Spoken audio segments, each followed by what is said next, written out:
అప్పుల బాధలు వెంటాడుతున్నాయా? అయితే 6 జేవిఆర్ వారి జాతిరత్నాలు ధరించండి. వెల్కమ్ బ్యాక్ టు మనం టీవీ. నేను మీ పవన్ బేస్వాడ. పాకిస్తాన్కు గూఢాచర్యం చేస్తున్న సిఆర్పీఎఫ్ జవాన్ మోతీరామ్ను ఎన్ఐఏ అరెస్ట్ చేసిన సంగతి తెలిసిందే. విచారణలో మోతీరామ్ గురించి కీలక విషయాలు వెలుగులోకి వస్తున్నాయి. సిఆర్పీఎఫ్లో అసిస్టెంట్ సబ్ ఇన్స్పెక్టర్గా పనిచేస్తున్న మోతీరామ్ పర్యాటకులపై ఉగ్రదాడికి ముందు పహల్గామ్లోనే విధులు నిర్వర్తించాడట. కేవలం దాడి జరగటానికి 6 రోజుల ముందే అక్కడి నుంచి బదిలీ అయినట్లు సమాచారం.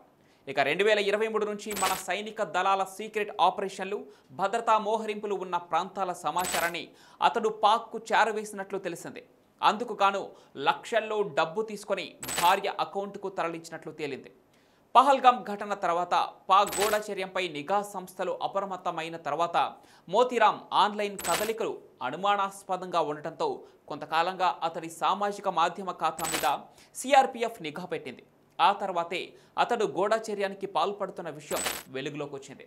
ప్రస్తుతం సిఆర్పీఎఫ్ సర్వీస్ నుంచి తొలగించిన మోతీరామ్ను విచారిస్తున్నారు. ఇప్పటి వరకు ఏ సమాచారాన్ని పాక్కు చేరవేశాడు, పహల్గామ్ ఉగ్రదాడిలో ఇతని సహాయం ఏమైనా ఉందా అనే కోణంలో విచారణ జరుగుతోంది.